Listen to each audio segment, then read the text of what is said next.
Hey Shika J Love family, it's your girl Shika J and welcome back to my channel where we do everything with love and not shame because the journey is about progress and not perfection. In today's video, I have 5 reasons that may or may not be sabotaging your weight loss journey on a GLP-1. I am seeing a lot of creators or people just simply sharing their journeys on the internet saying that the medicine just stopped working and that they are at a stall or they've been in a plateau for months on end. And I did a little bit of research and I have 5 reasons to present to you today on why you may be experiencing such a stall and feeling like the medication is not working. If this interests you, please don't forget to like, share, comment, and subscribe to this channel where I offer GLP-1 tips and tricks to help you along the way. The first reason I have here today is letting motivation replace structure. So in the beginning, motivation is high, you're losing weight, your clothes are fitting differently, you're getting the compliments, the number on the scale is going down, everything seems like, whew, I made it. You start to feel like I got this and I don't have to be strict on my diet anymore. But then those sabotaging thoughts tend to creep in where you're like, I'll work out later, or I'll work out when I feel like it, or I'll just eat lighter today. That's when motivation starts to fleet and structure needs to be in place to continue the progress that you've seen thus far. Okay, GLP-1s reduce hunger, not inconsistency. Motivation is a feeling, structure is a system. So, motivation is saying, I'll do it when I have energy, or I'll work out later, or I'm not really hungry today, so I'll just eat whatever. But structure needs to be in place for those days where you feel like you don't have the energy, where you don't feel as inclined to get in the gym. Structure says on Mondays, I'm doing upper body workouts no matter what, regardless of how I'm feeling. And just because you have that structure in place to do that upper body workout on that specific day, you don't even have to give 100%. Consistency looks like one day it's 80%, the next day it may be 20%, Wednesday it may be 100%, Thursday it may be 40%, but you're consistently hitting the goals that you have set for yourself so that if all else fails, motivation or GLP-1 is no longer an option, you have that structure in place to be consistent and hold on to the progress that has been made while on the GLP-1. The medication helps create results, but structure is what helps to maintain the results. The second thing I have on my list here today is drinking your calories. So we know what that looks like, right? That's the sodas, that's the juices, even if it's 100% juice. That's the fancy coffee drinks, that's energy drinks, and that's protein shakes as well. And the reason drinking these sugary drinks or drinks that have calories can cause weight gain is because your body doesn't digest liquids the way it processes whole foods. So you can have the fancy coffee drink from your local coffee shop with the pumps of this and the syrups of that and whatnot, or your soda or your juices, and still in turn have a full course meal because the drinks don't satisfy you. It don't cause that certain level of satiety the way when you consume whole foods or just food in general. The drinks are high in sugars, fats, carbs, carbonation, okay? And carbonation can cause inflammation, and then we know inflammation can also cause weight gain because inflammation could be you holding on to water. I would say for those of us who enjoy sodas, juices, those fancier coffee drinks, to maybe eliminate some of those things, maybe in your structure have it to where you're having one soda or one juice or one sweetened drink a day, and let that be more so at the top of the day versus the end of the day, so you have time to burn it off. Um, Other than that one thing that you're going to have, let's try to opt in for water with lemon. Let's try to do black coffee as much as we can, or actually use the serving size that's suggested on the label versus just free pouring the coffee creamer into the coffee if you make your fancy coffee drinks at home. I know me, I'm a sucker for silk almond creamer, and I weigh out my creamer. Now, I don't necessarily do the serving size because that's only like 2 tablespoons. But what I do is I equate the amount of creamer that I'm having in my coffee. I put that in my daily caloric budget and I work it off. Okay, so I'm very active. I work out every day and I'm getting between 15 to 20,000 steps a day. I've decided to up the ante, okay? It was between 12 to 15. Now I'm ensuring that I'm getting 15 to 20,000 steps a day. And yesterday I got 21,000, which I'm super proud of myself for going beyond my goal. But if my coffee is going to be 180 calories to 200 calories, I fill up my Yeti cup in the morning, and that's what I'm going to have while I'm at work. But while I'm at work, I'm walking around, I'm stepping, I'm being intentional about movement because I do work at a sedentary type job, but I make sure that I'm not sedentary just because the job, I'm at a desk. You know what I'm saying? So try to opt in for less caloric drinks. And even if it's low calorie or zero sugar, let's make sure that it doesn't have all of those bad additives added to the zero calorie drinks that could also in turn cause inflammation. So you don't want to trade out sugar or carbs or fats per se for man-made artificial sweeteners because those have a negative impact as well. My third thing that I have on the list is using the GLP-1 as your only tool. I can't stress this enough. The GLP-1 will get you to where you are trying to be, but if GLP-1 stops being an option for you today, because we know the powers that be can pull the plug on all of this at any given moment whenever they decide to.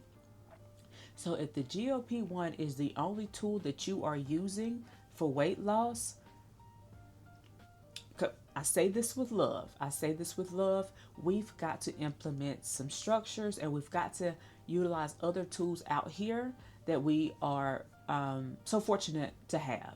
So that's tools like MyFitnessPal, the Lose It app, Fitbit. There are other free apps in the Google Play Store or in the Apple Store. I've talked about Noom on this platform, or Nourish if you want to pay for not only like a tracking system but like a coach in your pocket. I suggest Noom, Nourish, those things like that. GLP-1s are meant to be assistive on your journey. It's okay to start off with just the medication just to see how your body's going to react, see if the fatigue sets in, the constipation, the stomach cramps, all those side effects that may come about.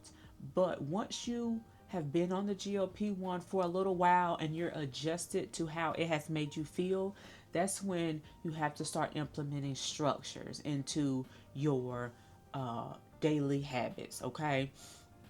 Because sabotaging statements can come into play where you're like, well, I'm barely eating, so why do I need to track protein, right?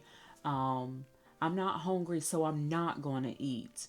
And with those statements and that type of mindset, you can start to lose muscle and just become a ball of mush.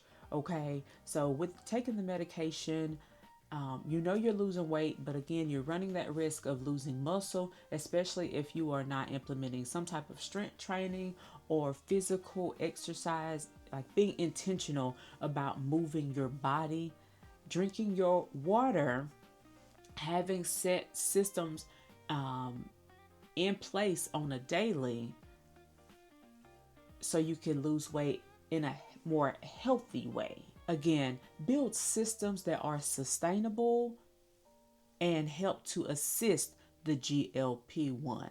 Help it help you, family. The fourth reason that I have today, this one really hits home for me, okay? And that's the mindset of thinking that just because you're on a GLP-1 now, you don't have to heal your relationship with food. And again, I say this with love, and this is a no judgment zone here, but I really strongly encourage anyone that's having a drastic change in their life to consider some type of therapy. Okay, I'm an advocate for therapy um, because when you are when you're on this GLP-1 and you've lost weight so fast and so drastically, it could be hard. It can be hard for your brain and your body to communicate, right? Because your brain can still think as if you were in your bigger self. And you can look in the mirror and you can see yourself and not recognize yourself. You still have those habits that you used to do, the binge eating or the body dysmorphia could be at an all-time high now because you're in a smaller body for sure, but you still see yourself as that bigger version of you. Um, I think those things need to be talked about with a professional, and so they can give you tools to help you reframe some of your thoughts and to help you get adjusted in this new home that your soul is in. Okay? I still deal with being a emotional eater, okay? Emotional, happy, sad, frustrated, angry, whatever the emotion is, and then I can tend to be a binge eater. Those have always been my struggles. Um, and coming from a large family where everything was celebrated with food, that trying to break that in itself is a struggle. And I'm trying to direct my attention on other things and not every time something happened, good, happy, sad, bad, or whatever, I'm running to the kitchen to get food or snack or just to stuff my face. So again, I highly recommend some type of therapy. There's if you don't want to physically go into a place, I know there's places like Growth Therapy that's an online platform. Now, this is not sponsored. I'm just telling you from what I've seen and from what I know. But Growth Therapy is one of those platforms that you can look into. BetterHelp is one of those platforms. So you can talk about your issues and so you can talk about why you eat the way you eat, why you've been a binge eater all your life, why you stress eat, why you use food as a coping mechanism, why does food comfort you in an unhealthy way. So that's where I'm at in my process now because I know I'm smaller now. I know I've lost the weight and I'm continuously trying to lose another 15 to 20 pounds. But some days I look in the mirror and I don't see the weight loss. Even with the compliments, even with me going from a size 18, 20 pants to now I'm in a size 10, 12, 2X, 3X shirts to now I'm in mediums and larges. And depending on material, it may be a small, just depends on the material. But I know what my closet looks like. But sometimes looking in that mirror, I still see Sheikah at 260 pounds. I see Sheikah at 230 pounds. When I started this particular GLP-1, I was at 230 pounds, but my highest was 260 pounds. And I'm actively looking for a therapist that best suits me, um, to help me heal mentally so that I can embrace this journey in full totality. If we don't heal those habits that got us to the bigger body in the first place, we can slowly but surely get back to those things in smaller amounts. So, again, the honeymoon phase of GLP-1s, you're very restrictive. You can't eat or consume a lot because the medicine is fully working, it's fully active, it's live, right? But those habits, if we don't heal our mental, we can slowly start back grazing the kitchen. We can start eating things way past our eating schedule, going to the kitchen at nighttime or nibbling on something while we're cooking, right? It starts out small, but I'm here to tell you, with being on this journey for 2 years now, the appetite suppressant is not as great now as it was a year ago. So I am able to eat larger quantities of food now. And if I'm not careful, I can start to overeat.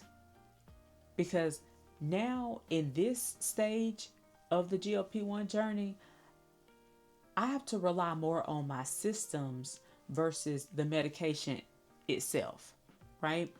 And I've actually gained some weight back. And that could be a factor of things because I'm strength training 3 to 4 times a week now, walking more because I burn so many calories. I do intake more calories. So there's a lot of reasons why I could be having a weight gain right now. I think it's muscle.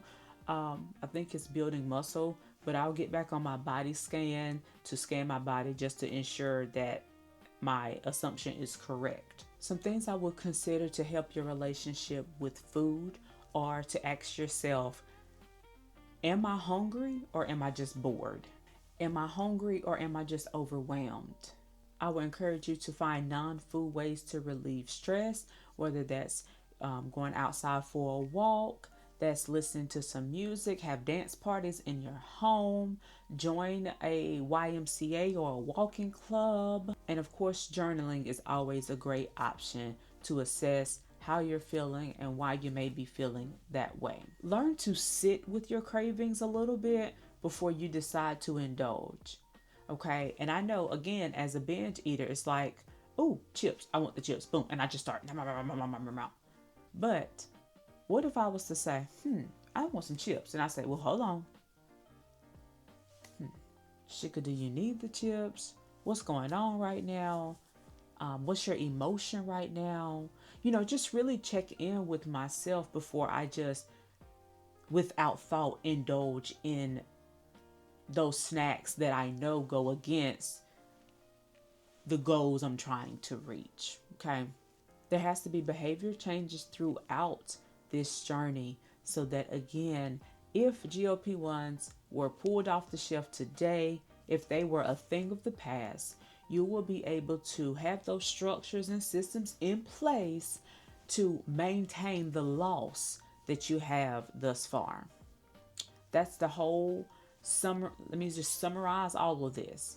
Behavior changes are a must. And number 5, and I'll leave you all with this one. This is the one that really gets the people, okay? Not having a plan for social events. This is surrounding birthdays, holidays, any type of quinceañeras, bar mitzvahs, any type of celebratory event. You have to have a plan in place. You cannot just wing it, family. Winging it or saying, oh, I'll just eat a little less at the event. It rarely works. It rarely works. There needs to be a true plan in place. For example, for me, when I know that I'm going to a social gathering, okay, it's planned for one, but if I know the restaurant I'm going to look at that menu beforehand so that way I'm not getting there and I'm guessing and I'm searching frantically and I'm starting to